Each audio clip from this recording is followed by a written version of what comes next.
মনোহরদীতে মহান স্বাধীনতা ও জাতীয় দিবস উপলক্ষে কুচকাওয়াজ ও পুরস্কার বিতরণ অনুষ্ঠিত। আজ ২৬শে মার্চ বুধবার মহান স্বাধীনতা ও জাতীয় দিবস। এই মহান দিবস উপলক্ষে নরসিংদীর মনোহরদী সরকারি পাইলট উচ্চ বিদ্যালয় মাঠে সকাল ৯টায় মহান স্বাধীনতা ও জাতীয় দিবসের বর্ণিল কুচকাওয়াজ অনুষ্ঠিত হয়। পবিত্র কোরআন তেলাওয়াতের মধ্য দিয়ে অনুষ্ঠানের শুভ সূচনা হয়। এরপর জাতীয় সঙ্গীতের তালে তালে জাতীয় পতাকা উত্তোলন, বেলুন উড়ানো ও পায়রা অবমুক্ত করা হয়।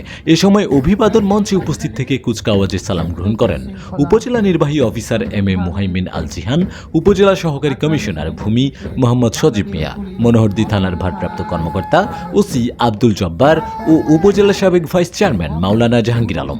মনোহরদী থানা পুলিশ, ফায়ার সার্ভিস ও civil defence, Ansar VDP, BNCC, নগরীর বিভিন্ন স্কুল কলেজ মাদ্রাসা সহ বিভিন্ন শিক্ষা প্রতিষ্ঠান, Bangladesh scouts, river scouts, girls guide, সরকারি শিশু পরিবার এবং শিশু কিশোর সংগঠনের অংশগ্রহণের মাধ্যমে বর্ণাঢ্য কুচকাওয়াজ ও কসরত প্রদর্শনী হয়।